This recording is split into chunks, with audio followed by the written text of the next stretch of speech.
네, 반갑습니다. 금강경 이야기 세 번째 시간입니다.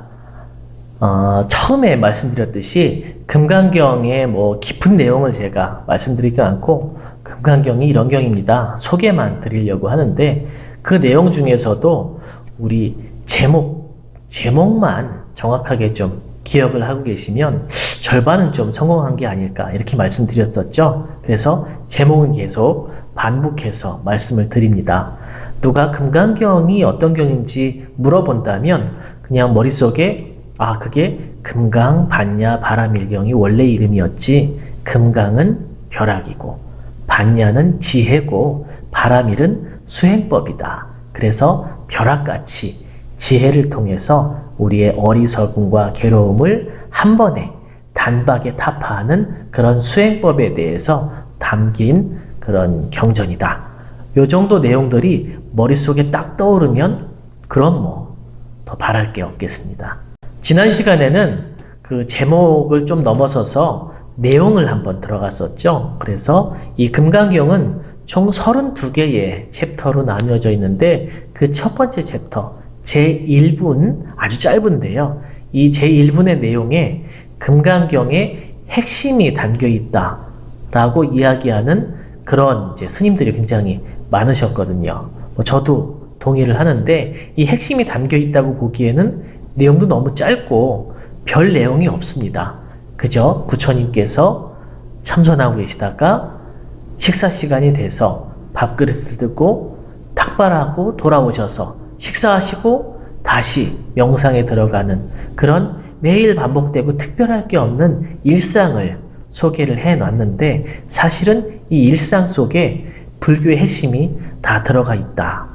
그래서 간단하게 제가 설명을 드렸지만 그 전까지 신 중심으로 신을 바라보고 신의 뜻을 어떻게 하면 우리가 알 수 있을까 이렇게 고민하던 모든 종교하고 전혀 다른 길로 가는 불교라는 종교가 여기 있다. 불교는 신의 뜻이 아니라 내 마음이 어떠한 상태이고 내 마음이 어떻게 흘러가는지를 자세히 관찰하고 그것을 잘 다스리고 마음을 잘 알아가는 데에서 모든 게 출발하고 거기에 해답이 있고 행복의 열쇠도 있고 깨달음도 있고 그래서 불교는 모든 중심이 마음에 있는 종교다. 이것을 부처님의 일상으로 보여주는 장면이 바로 첫 번째 챕터라고 말씀을 드렸습니다.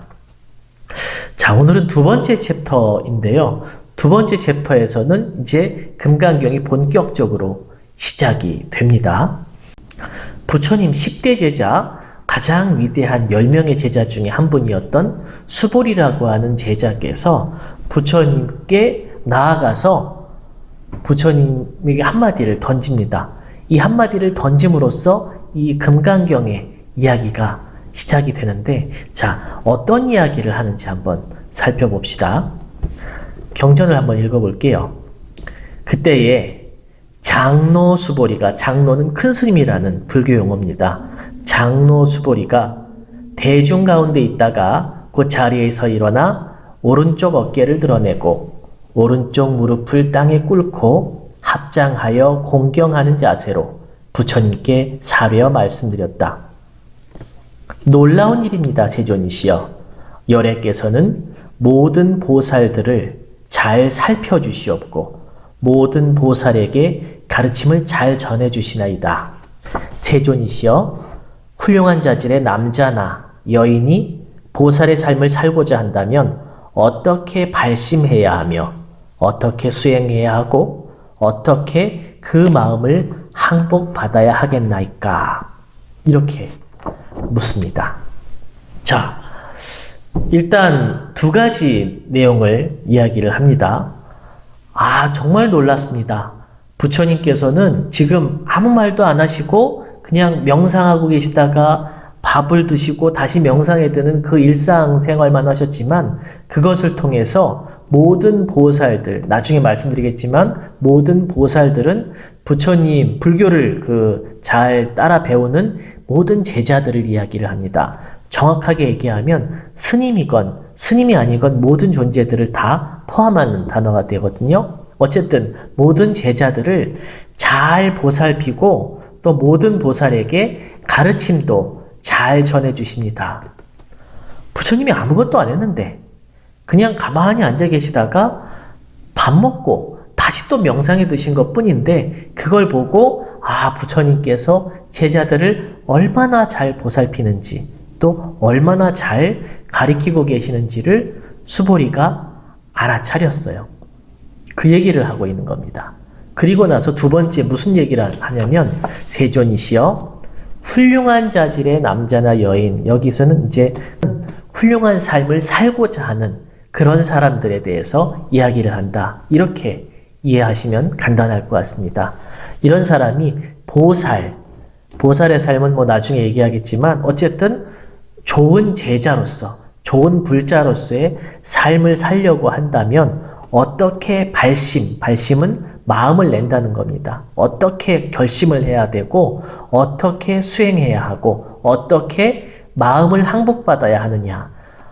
결론지어서 얘기하면 훌륭한 삶을 살고자 하는 사람이 훌륭한 보살의 길을, 훌륭한 제자의 길을 가려고 하면 어떻게 수행해야 되고 또 어떻게 마음을 다스려야 합니까? 하고 부처님께 묻습니다. 자, 여기에서 우리가 의심이 가는 게 수보리라고 하는 사람은 정말 어떻게 수행해야 되고 어떻게 마음을 닦아야 하는지 모르고 이 질문을 했을 것인가? 이렇게 이제 우리가 의심하는데 많은 스님들은 수보리는 사실은 부처님의 대답을 다 알고 있는 사람이었다. 오히려 이 모든 1200명이나 되는 제자 중에 가장 제대로 알고 있는 그런 제자였다고 할 수가 있습니다. 근데 왜 나서서 이렇게 물어보는가? 왜냐하면 수보리밖에 몰랐다는 거죠. 수보리 이 제자 말고 다른 사람들은 부처님의 이 어마어마하고 위대한 진리, 가르침에 대해서 모르고 있기 때문에 일부러 나서서 부처님께 질문을 하는 겁니다. 그게 어디에서 나타나냐면 앞에 놀라운 일입니다. 세존이시여. 부처님께서는 정말 그 삶 그 자체로 그 말 없는 그 삶으로 제자들을 정말 잘 보살펴 주시고 정말 잘 가르쳐 주십니다. 이거를 알아챘다는 거죠. 이심전심이라는 말을 제가 예전에 국어 시간에 배웠던 것 같은데요. 그거하고 같은 단어가 뭐가 있느냐 했을 때 염화미소라는 말이 있었습니다.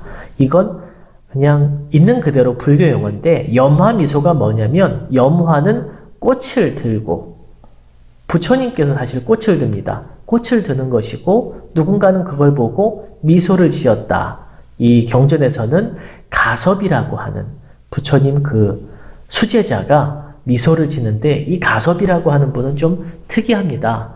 부처님 그 제자들 사이에서도 잘 섞이지 않고 좀 따로 놀았던 분인데 어쨌든 이분은 다른 사람들하고 뭐 이렇게 같이 어울려서 대화하고 토론하고 이거를 별로 좋아하지 않아서 숲속에서 항상 혼자 조용히 수행을 하다가 부처님께서 이렇게 설법을 하실 때가 되면 다른 사람이 다 앉고 나서 조용히 뒤에 와서 앉아서 부처님 법문을 듣다가 설법이 거의 끝나갈 때쯤 되면 먼저 조용히 일어나서 숲으로 가서 조용히 있었대요.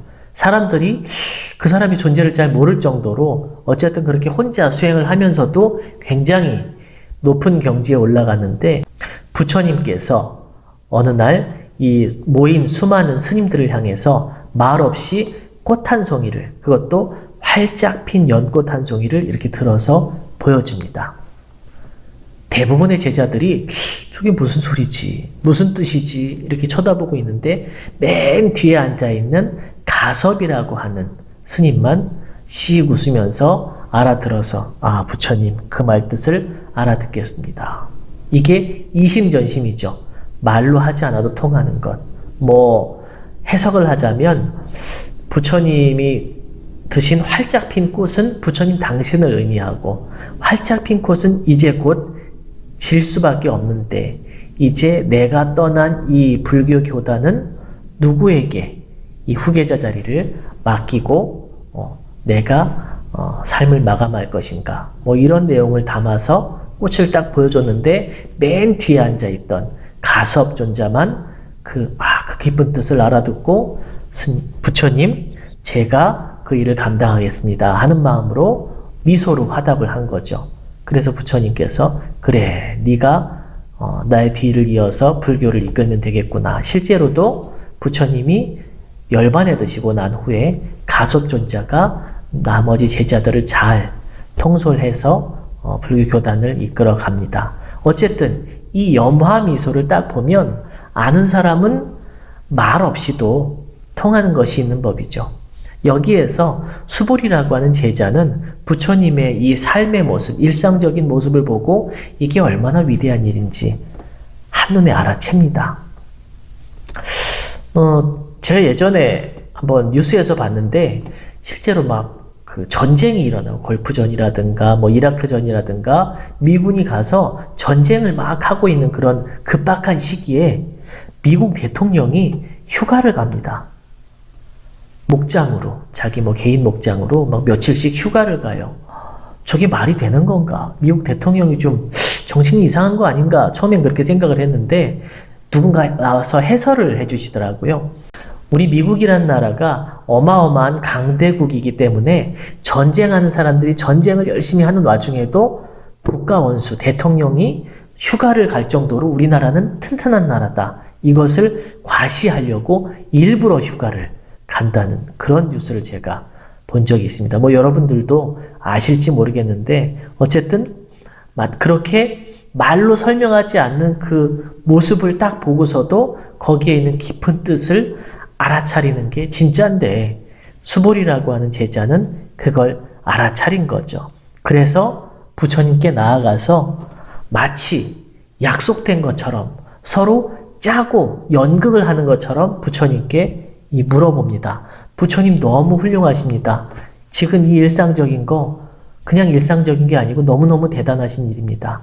그것을 말로 좀 우리 제자들에게 설명해 주십시오. 어떻게 마음 수행을 해야 합니까? 어떻게 기도해야 합니까?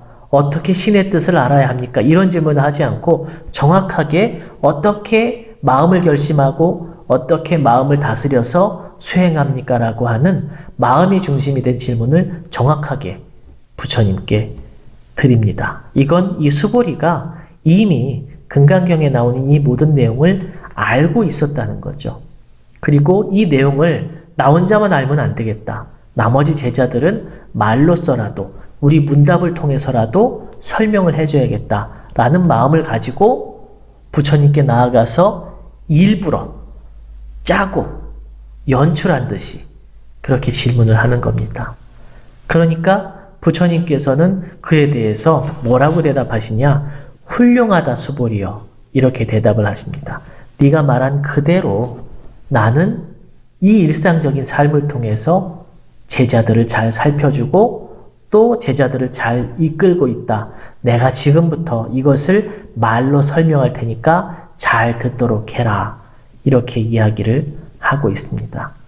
자, 금강경은 이 수보리라고 하는 아주 뛰어난 제자와 부처님 간의 서로 대화로 이루어져 있습니다. 그리고 이 대화는 부처님께서 말로 전하지 않는 그 위대한 가르침, 위대한 일상, 위대한 마음 수행의 내용을 말로서 좀 풀어줍시다 하는 수보리의 간절한 마음을 통해서 서로 연극을 연출하는 것처럼 대화가 시작이 됩니다.